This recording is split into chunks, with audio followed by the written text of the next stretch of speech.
In October of 2010, CIFIS, the Committee on Foreign Investment in the United States, a cabinet-level body that included Secretary of State Hillary Clinton, met to consider and then to approve the sale of a company to Russia that controlled 1/5 of the uranium supplies in the United States.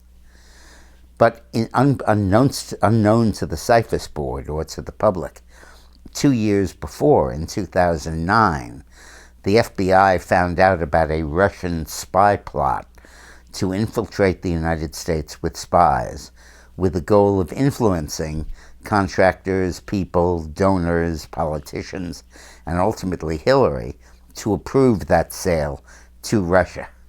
That was one of two things that they did to try to do that. The other, of course, was that Bill Clinton received a $500,000 speaking fee from Putin during a trip to Moscow a few months before the CIFIS board met to approve the sale.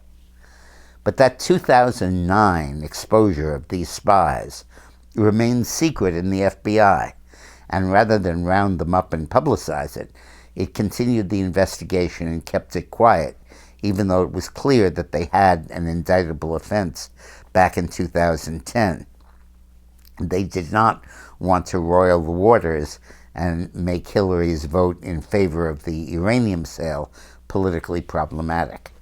It wasn't until 2014, when the statute of limitations loomed and they were about to lose these spies, that they actually moved to indict and convict them. And the chief spy, a guy named Vadim Mikorin, was not indicted for money laundering or for espionage or extortion or any of the counts they had, but rather for a very low count, which was making an agreement to commit a crime against the United States. Carried a prison term of up to 5 years. He himself got 4 years. And the whole goal was to keep this under the radar. There was no perp walk, there was no FBI press conference boasting about how they smashed this ring of spies. There were no great bells and whistles. To the contrary, it was all kept on the QT. And the prosecutors on this deal were two guys who are now central to the Mueller probe of Trump. One is Rod Rosenstein, who is now the Deputy Attorney General, who is the guy who appointed Mueller in the first place. And the other is Andrew Weissman, who is really the chief prosecutor on Mueller's staff as special prosecutor. So these three guys, who were Hillary cronies, got together and deep-sixed hid the whole evidence of this Russian spy plot.